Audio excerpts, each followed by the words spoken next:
आज समाजवादी पार्टी ने सदस्यता का कार्यक्रम शुरू किया है। लोकतंत्र बचाओ कार्यक्रम है।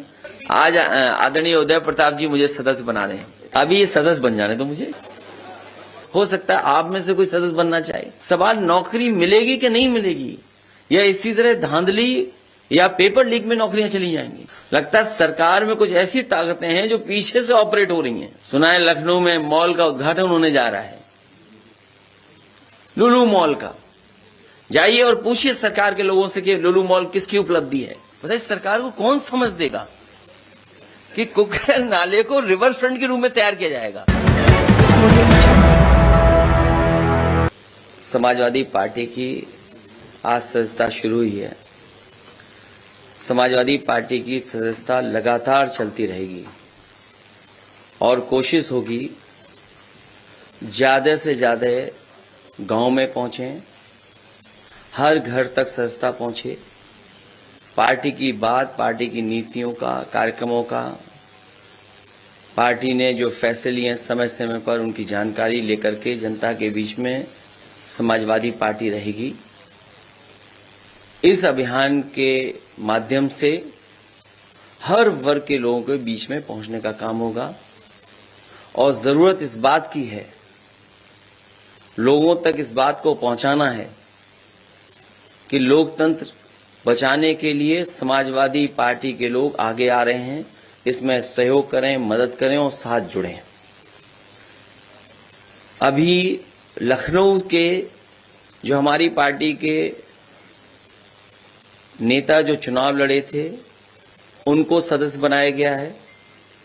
उनके साथ साथ और पार्टी के लखनऊ के ही केवल सदस्य हैं, पार्टी के जो नेता हैं उनको सदस्य बनाया है और उनसे उम्मीद है उनके माध्यम से लगातार क्षेत्र में इसी तरह का सदस्यता का कार्यक्रम चलेगा। पार्टी ने अभी तय नहीं किया है, लेकिन शहर, गांव और घर पहुंचने की तैयारी होगी समाजवादी पार्टी की।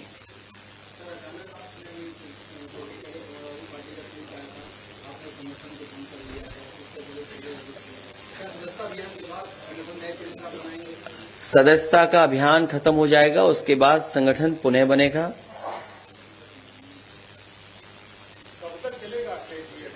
ये लगातार समाजवादी पार्टी का ये लोकतंत्र बचाने का अभियान चलता रहेगा।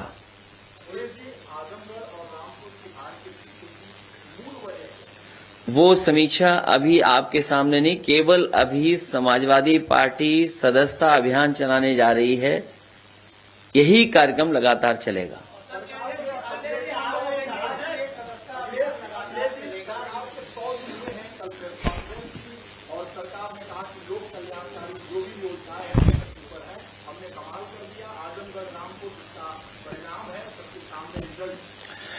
सरकार जहां 100 दिन की उपलब्धि बता रही है, सरकार को वहीं 5 साल 100 दिन की उपलब्धि बतानी चाहिए थी।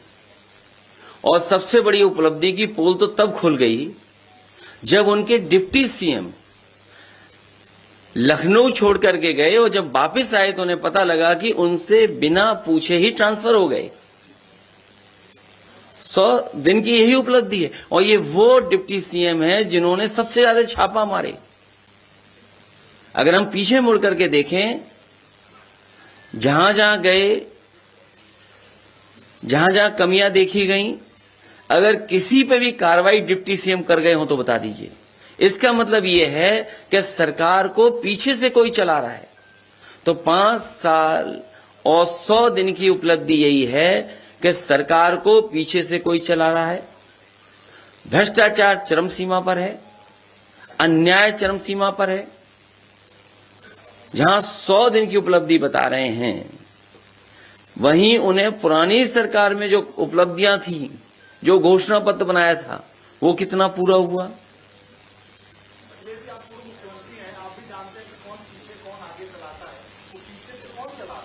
अब उनका जो पत्र आया तो ये तो वही बता पाएंगे कि किसके कहने से ट्रांसफर हुए हैं।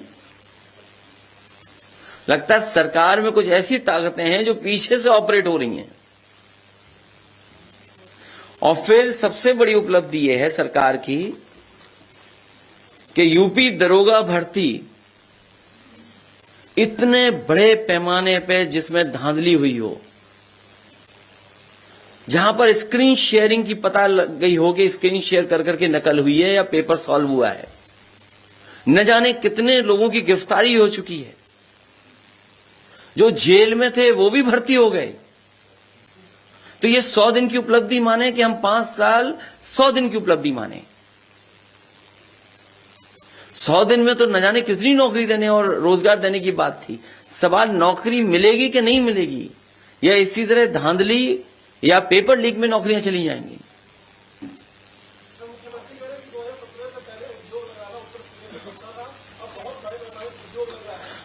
जो अभी हाल में फीता काटेंगे वो भी समाजवादियों की उपलब्धि पुराने साल की। जो आज हम और आप बैठे हैं, इसके बाद जो पहला फीता कटेगा, सुना है लखनऊ में मॉल का उद्घाटन होने जा रहा है, लुलु मॉल का। जाइए और पूछिए सरकार के लोगों से कि लुलु मॉल किसकी उपलब्धि है। जो मुख्यमंत्री शपथ लेने के लिए समाजवादियों के स्टेडियम को ही जाना पसंद करते हो, उन पर कौन सी उपलब्धि है? मेरी जानकारी में नहीं है, अभी आधा अधूरा हो रहा होगा उद्घाटन, आधा अधूरा उद्घाटन हो रहा होगा। ये तो हमारे जागरूक पत्रकार बता पाएंगे कि लुलु मॉल किसकी देन है। अगर ये सच बता पाए तो हम मान जाएंगे इनको। नहीं, आप नहीं बता रहे, दूसरे एक पत्रकार साथी हैं।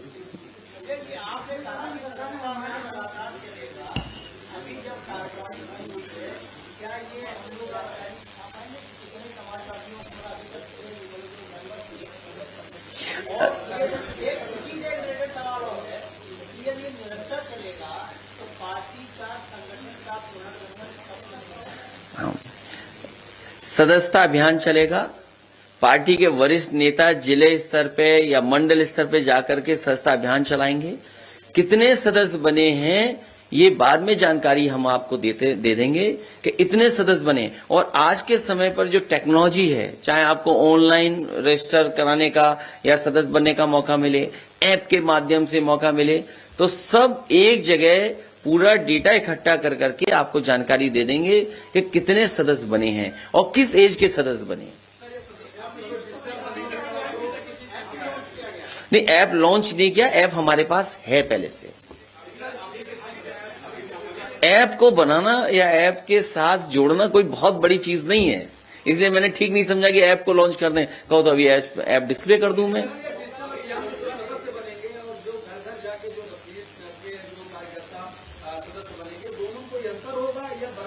नहीं, उसमें अंतर कैसे हो सकता है, क्योंकि आप पार्टी के सदस्य बन रहे हैं और आप केवल टेक्नोलॉजी का इस्तेमाल कर रहे हैं। फॉर्म एक सा है और जो पैसा देना है वो भी एक सा है। मौजूदा संख्या अभी हमारे जानकारी में नहीं है, पूरा हम डेटा आपको दे देंगे। क्योंकि पिछली बार जो सदस्यता का चला था अभियान, उसमें बहुत सारे सदस्य हमारे, क्योंकि डिजिटली हमने नहीं किया था, केवल गिनती कर करके रख लिया था। इस बार पूरा डिजिटलाइज कर करके आपको डेटा दे देंगे। इसलिए मैंने कहा कि अगर आप ये भी जानना चाहोगे कि किस एज ग्रुप का बना, तो कोशिश करेंगे वो भी आपको बता दें। ये हमारी आपकी, क्योंकि आज जब लखनऊ के लोग बने हैं, मेरे बाएं से लेकर के दाईं तरफ जितने लोग बैठे हैं ये चुनाव लड़े हैं। मान लीजिए हमारे बगल में सोनी नगर लड़े, 1 लाख लगभग वोट मिला इनको। गोमती यादव 1,24,000 वोट पाए, नहीं जीत पाए। तो इन्हीं को जिम्मेदारी दे रहे हैं और इसके साथ साथ संगठन बन जाएगा, संगठन को भी जिम्मेदारी लगातार मिलेगी, इसलिए सदस्यता बड़े अभियान में चलेगी।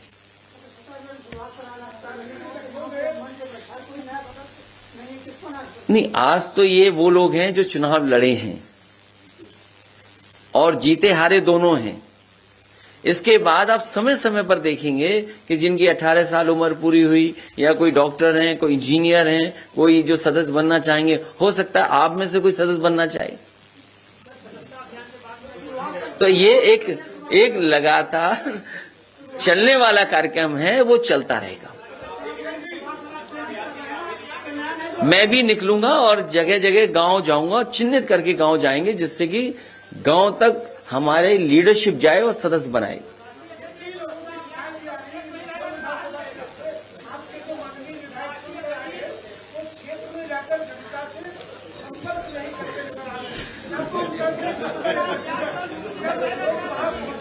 ये शिकायत व्यक्तिगत है, मैं इसको दूर करूंगा।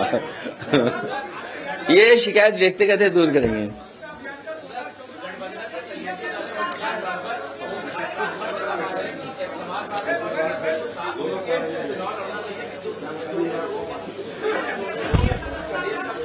समाजवादी पार्टी को किसी की एडवाइस की जरूरत नहीं है। अब कोई नाराज है तो मैं उसके क्या कर सकता हूं? कोई नाराज है, ये आजकल राजनीति जो दिख रही है वो है नहीं। कई बार राजनीति पीछे से ऑपरेट होती है। इसलिए मैं आपसे कहना चाहता हूं कि आज समाजवादी पार्टी ने सदस्यता का कार्यक्रम शुरू किया है। लोकतंत्र बचाओ कार्यक्रम है। समाजवादी पार्टी के सभी लीडर, सभी पदाधिकारी जो पूर्व में थे, वो गांव-गांव जाकर के, घर-घर जाकर के सदस्यता अभियान चलाएंगे। आने वाले समय में आप देखेंगे कि हम लोग खुद गांव में जाएंगे, बैठेंगे और सदस्य बनाएंगे। सदस्य बनाते समय पार्टी की नीतियों, कार्यक्रम और पार्टी की उपलब्धियों को भी जानकारी उन तक पहुंचाएंगे।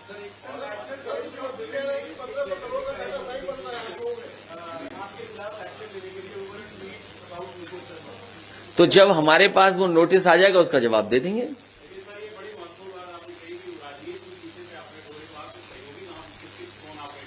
कुछ पता नहीं, आज के समय में कुछ पता नहीं।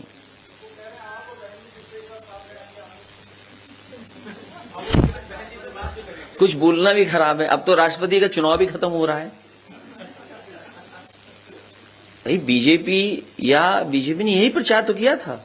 हमें बहुत सारे कार्यकर्ता साथियों ने जानकारी दी कि इस बार बहुजन समाज पार्टी का कोई राष्ट्रपति बनेगा। तब तो चुनाव भी खत्म हो गया राष्ट्रपति वाला।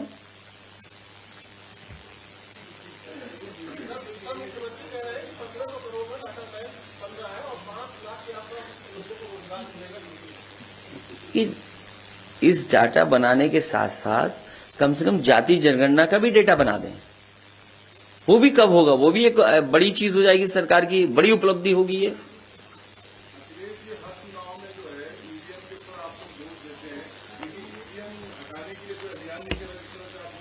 अभी हमें लोकतंत्र बचाने दो और सदस्यता अभियान चलाने दो।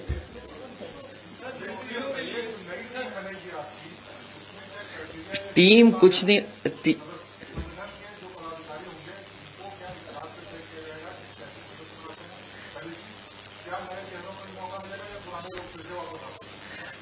नए पुराने साथ रहेंगे।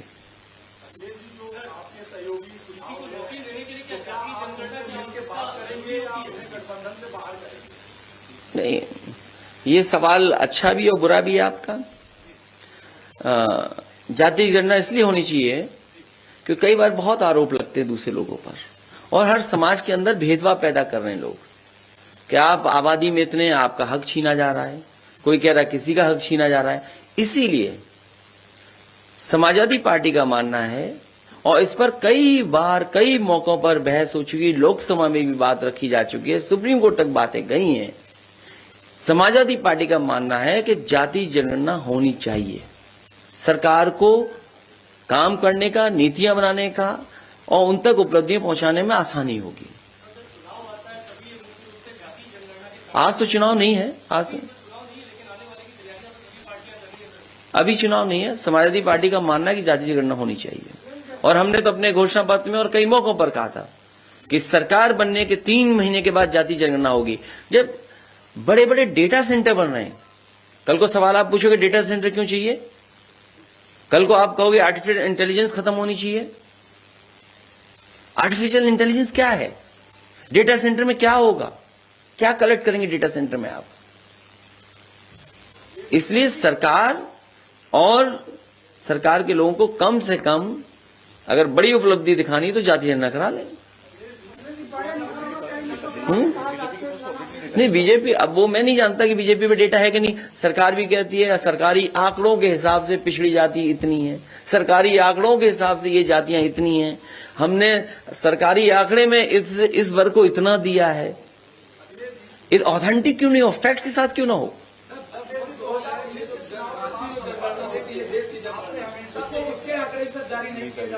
उसमें तो सरकार ने स्वीकार किया था, ये बात सच कह रहे हैं आप, कि उसमें सरकार ने खुद स्वीकार किया था। मुझे याद है उस समय लोकसभा में जो प्रधानमंत्री जी थे, होम मिनिस्टर थे, पार्टी के जो विपक्ष के नेता थे, दक्षिण भारत के नेता थे, सबने मिलकर की बात कही गई थी कि जाति जनगणना होना चाहिए और उसके आंकड़े आने चाहिए। उस समय की सरकार ने स्वीकार किया था कि हां जनगणना के आंकड़े आएंगे, लेकिन सरकार ने स्वीकार नहीं किया।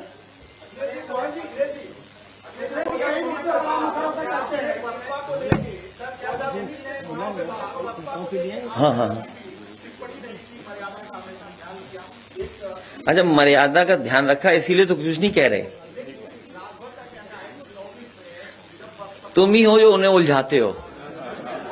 इन्होंने झांसी में ट्रेनिंग दी थी एक लीडर को, हाँ, कि ज्यादा बोलोगे तो अच्छा छपोगे। बोलो, सच बोल रहा हूं कि नहीं? देखिए, अच्छा ठीक है, नहीं वो अलग बात है, वो उनमें मत उलझो, वो उसमें मत उलझो।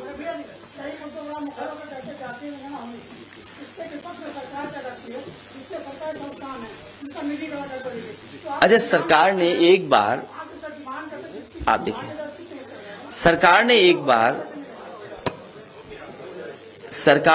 बार इस बात की गिनती कराई थी कि क्लास 3, क्लास 4 में किस जाति के लोग कितनी नौकरी में हैं, लेकिन सरकार ने कभी वो आंकड़े नहीं पेश किए। तो आज मैं मांग करता हूं, वो हमारे पत्रकार साथी भी कुछ ऐसे ही सवाल पूछ रहे थे और आप भी हैं, कि जो जाति जनगणना हुई थी और नौकरी में कितने कितने हैं क्लास 3, क्लास 4 में, वो आंकड़े सरकार क्यों नहीं देती है? दे सरकार आंकड़े में। इसलिए सरकार जानबूझ करके ध्यान हटाने के लिए समय समय पर मुद्दे लाती है। जो बुनियादी मुद्दे हैं, उन मुद्दों पर लगातार समाजवादी पार्टी जनता में रहेगी और कहेगी। मैं उसके पक्ष में नहीं हूं। सरकार, जो फौज की नौकरी परमानेंट नौकरी होनी चाहिए, जो पहले व्यवस्था चल रही थी वही व्यवस्था होनी चाहिए। और उसमें मैंने सुझाव भी दिया था कि कॉर्पोरेट टैक्स अगर आप बढ़ा दें तो आपको बजट की भी जरूरत नहीं पड़ेगी। आज आदरणीय उदय प्रताप जी मुझे सदस्य बना रहे हैं।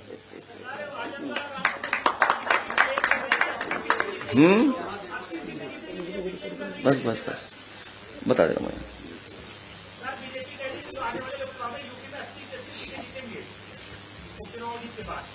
हो सकता है,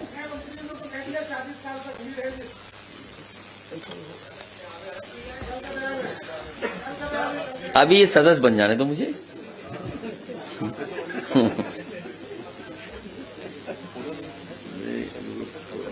हाँ, एक बोल देना।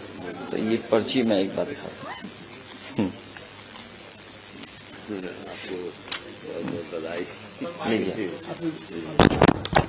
खड़े मत होइए। हाँ,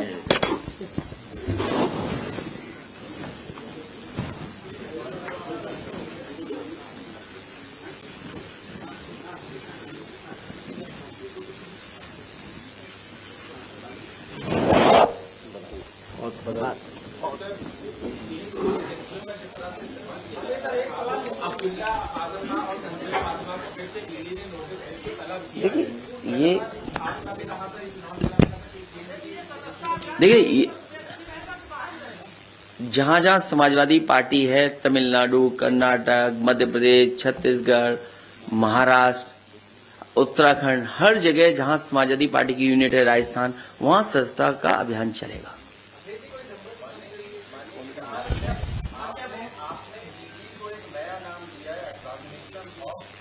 एग्जामिनेशन इन डेमोक्रेसी। आप पुराना उठा करके देख लीजिए, चाहे कांग्रेस का जमाना रहा हो या बीजेपी का आज जमाना है। जब कांग्रेस दिल्ली में थी तो वो ईडी या सीबीआई लगाती थी अपनी विपक्षी पार्टियों पे, और उसी रास्ते पे आज भारतीय जनता पार्टी चल रही है। और वो तो महाराष्ट्र में तो स्वीकार कर लिया उन्होंने, ईडी सरकार है। महाराष्ट्र में तो स्वीकार कर लिया ईडी सरकार है, और एक केवल ईडी सरकार वहां नहीं है। आप मध्य प्रदेश याद कीजिए, मध्य प्रदेश में सरकार कैसे बनी, और जगह भी प्रदेशों में कैसे सरकार बनाई बीजेपी ने। अब क्योंकि हम लोग समाजवादी लोग चुनाव हार गए, क्या बड़े पैमाने पर बेईमानी अधिकारियों ने की थी चुनाव में, क्या नहीं की थी? अगर आज हम कहें पॉलिटिकल एज ए पार्टी के हमारे वोट काटे गए, तो वो ये इलेक्शन कमीशन कहेगा कि आपकी जिम्मेदारी थी। लेकिन बड़े पैमाने पर समाजवादी पार्टी के वोटरों को चिन्हित कर करके काटा था। इन एजेंसियों का, इन संस्थाओं का दुरुपयोग भारतीय जनता पार्टी कर रही है।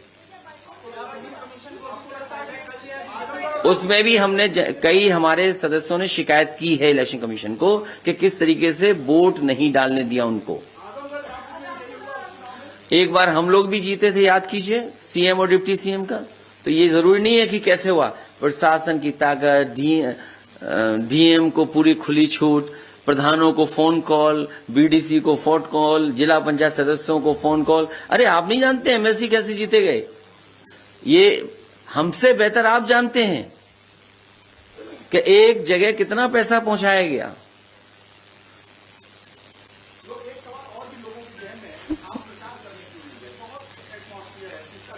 क्योंकि हमारी पार्टी के नेता संगठन के लोगों ने कहा कि आपको आने की जरूरत नहीं, हम जीत जाएंगे चुनाव।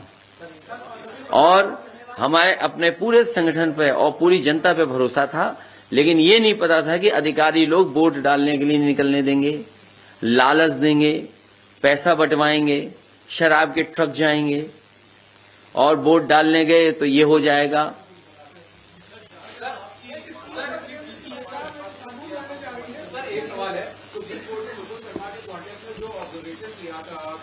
उसको लेकर आज कई रिटायर्ड जजेस ने लगभग 15 रिटायर्ड हाईकोर्ट जजेस हैं, उन लोगों ने लेटर भेजा है चीफ जस्टिस ऑफ इंडिया को कि इस तरह का ऑब्जर्वेशन बिल्कुल ही गलत है। मेरी जानकारी में नहीं है।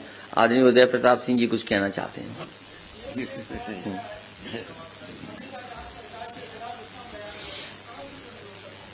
सदस्य बन जाएंगे, उसका सड़क पे उतरेंगे।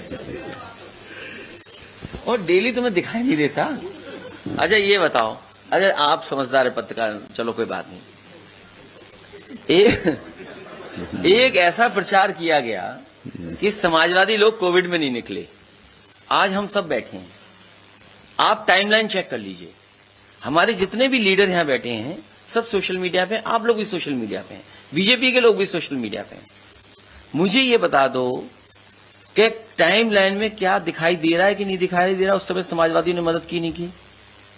लेकिन सवाल यह है कि हम आपको बजट नहीं दे सकते, क्योंकि सच बताना मुश्किल है। जैसे ये हमसे सवाल पूछ रहे हैं, हमारा पत्रकार साथी हैं, बड़े सवाल पूछ लिए इन्होंने। केवल एक लाइन ये चला दें कि लुलू मॉल समाजवादी सरकार में शुरू हुआ था, चला दें, हम मान जाएंगे।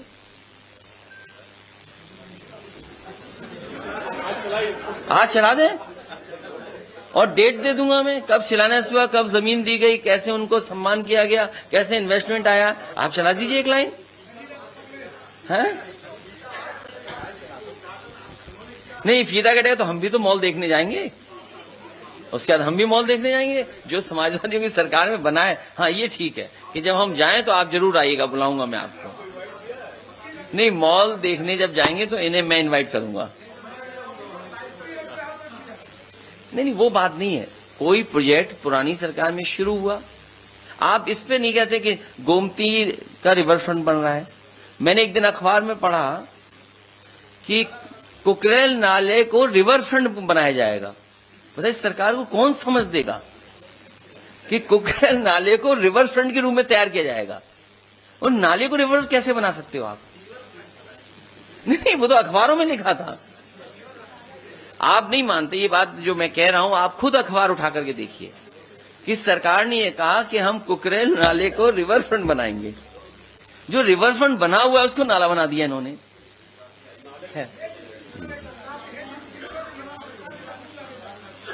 तो सबसे ज्यादा तो उन्हीं के लोग फंस जाएंगे।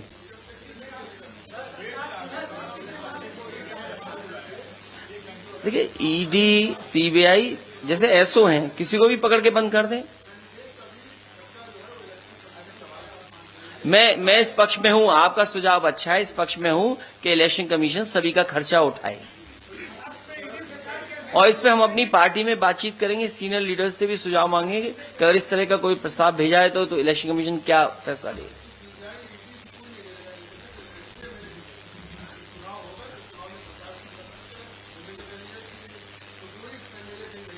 ये अच्छा सुझाव है आपका, लेकिन तब भी डरेंगे, डराएंगे। तो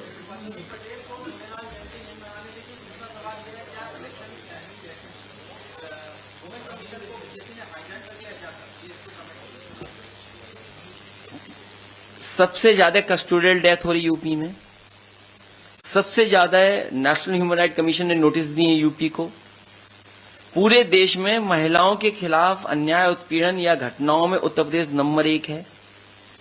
क्या कर रहा है उत्तर प्रदेश, बताइए। तो ये संस्थाओं को हाईजैक करने की परंपरा बीजेपी ने बढ़ा दी है।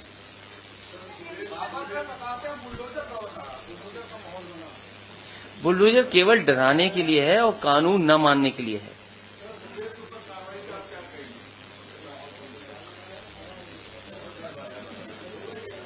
निष्पक्ष अगर कोई फेक न्यूज को सही, फेक न्यूज का पर्दाफाश कर रहा है तो ये तो आपकी भी जिम्मेदारी है। आप बोलिए। मैं माननीय अध्यक्ष जी और उपस्थित हमारे सभी माननीय नेतागण और पत्रकार भाइयों और हमारी पार्टी के कार्यकर्ता लोग, ये एक मैं जो बोल रहा हूं वो इसी बात पर बोल रहा हूं कि आज इस सदस्यता अभियान की क्या जरूरत पड़ी। हमने जो सदस्यता अभियान चलाया है उसमें हमने कहा है कि हम लोकतंत्र को मजबूत करना चाहेंगे। आज मैंने फेसबुक पे, अपनी फेसबुक पे डाला है, पूरा अगर पढ़ लीजिएगा, उसमें मैंने संक्षेप में लिखा, उतना पूरा नहीं बताऊंगा, कि एक ये स्क्रिप्ट पहले से लिखी हुई है, उसके अनुसार ये सरकार सब काम कर रही है। पहली स्क्रिप्ट में यह है कि समाजवाद को कैसे बदनाम किया जाए। हमारे माननीय योगी आदित्यनाथ जी ने, मुख्यमंत्री ने एक बयान दिया था सदन में कि समाजवाद की अब कोई जरूरत नहीं रही। जिस संविधान में प्रियम्बल में समाजवाद शब्द आया हो और जिसकी आपने कसम खाई हो, उसको आप कहें कि ये समाजवाद की जरूरत नहीं है, तो ये हमला समाजवाद पे नहीं है, ये हमला लोकतंत्र पे है। ये बात मैं बहुत कहा करता हूं कि लोकतंत्र, समाजवाद और सेकुलरिज्म ये इंटरडिपेंडेंट हैं, एक दूसरे की मदद करते हैं, एक के बगैर दूसरा नहीं रह सकता। रूस सबसे बड़ी समाजवादी देश था, लेकिन वहां डेमोक्रेसी नहीं थी तो रूस छिन्न भिन्न हो गया। आपके नेपाल इधर था, अब तो वो भी खैर सेकुलर हो गया है, पहले हिंदू स्टेट थी, और इधर पाकिस्तान मुस्लिम स्टेट थी। दोनों में डेमोक्रेसी का लेवल कितना था। ये सारी बातें मैं ये कहना चाहता हूं कि आज लोकतंत्र बहुत खतरे में है, और वो एक सुनियोजित स्क्रिप्ट है जो उनको दे दी गई है, उसके हिसाब से चल रहे हैं। जैसे उदाहरण समाजवाद का तो कर ही दिया। अब समाजवाद का मतलब क्या हुआ कि जो पब्लिक सेक्टर थे उसको कमजोर करके निजी सेक्टर को बढ़ाने से क्या होगा कि 2-4 लोग तो अमीर हो जाएंगे, और गरीबी की रेखा के नीचे कितने लोग जा रहे हैं इसका अनुमान है। इसकी जिम्मेवारी सिर्फ समाजवादियों पर है कि जो ये कहा करते हैं कि संपत्ति का, सम्मान का और सत्ता का बंटवारा जहां तक हो सके वहां तक हो, बराबर हो। दूसरी बात यह है कि सेकुलरिज्म बड़े ढंग से एक सुरसुरिया छोड़ देंगे, फिर उसके बाद कोई एक बड़े श्रीमान जो हैं वो भाषण दे देंगे कि अब हर जगह में शिव जी की ढूंढने की कोशिश न की जाए। अब उन्हें ये इसलिए कभी कभी आंसू पोंछे से कि चित्र खींच गया और उसमें अखबार में निकल गया, लेकिन दूसरे दिन ही फिर एक कोई नूपुर शर्मा कोई ऐसी बात कह देंगी जो पूरे देश में आग लग जाएगी। मैं ये कहता हूं कि जो घटनाएं घट रही हैं बहुत निंदनीय हैं। जितनी निंदा की जाए उतनी निंदा की जानी चाहिए। जिस प्रकार के कन्हैया लाल का वध हुआ या और हुआ दूसरी जगह, वो बहुत निंदनीय है, लेकिन वो क्रिया की प्रतिक्रिया है। उस क्रिया पे भी तो कुछ ध्यान दिया जाना चाहिए। तो ये इसलिए नहीं अपने आप हो रहा है या नौकरशाही कर रही है या जनता कुछ लोग कर रहे हैं। ये बाकायदा जो मैंने कहा कि पहले से लिखी हुई एक स्क्रिप्ट है, वो स्क्रिप्ट दे दी गई है। अभी माननीय अध्यक्ष जी बता रहे थे कि इसके पीछे कोई बोलता है, वो पीछे जो बोलती है वो स्क्रिप्ट बोलती है। इसलिए अगर लोकतंत्र को के ऊपर जो हमला हो रहा है उसको अगर बचाना है तो समाजवाद को फिर से हमें मजबूत करना है, जिससे लोकतंत्र मजबूत हो। और उसी के तहत माननीय अध्यक्ष जी ने ये अभियान चलाया है, जिसमें हम सबको बिना भेदभाव के सबको सदस्य जितना आप पूछ रहे हैं कि कहाँ पे करेंगे, हम जहां हमारी पार्टी है वहां हम सदस्यता अभियान पूरे जोर से चलाएंगे और ये बात फैलाएंगे कि लोकतंत्र को यदि बचाना है तो आपको समाजवादी पार्टी की सदस्यता ग्रहण करना चाहिए। बस इन्हीं शब्दों के साथ मैं आपके इसका बहुत अनुमोदन करता हूं और बहुत आपका स्वागत करता हूं, आपको बधाई देता हूं। नमस्कार।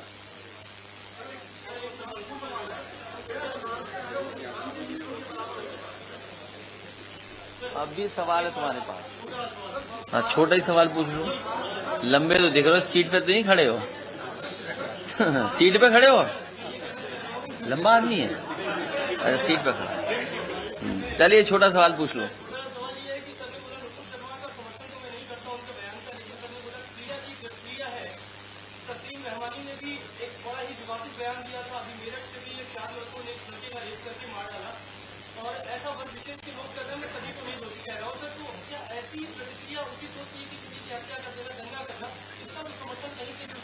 हम लोग निंदा करते हैं, हर ऐसी घटना का निंदा करते हैं।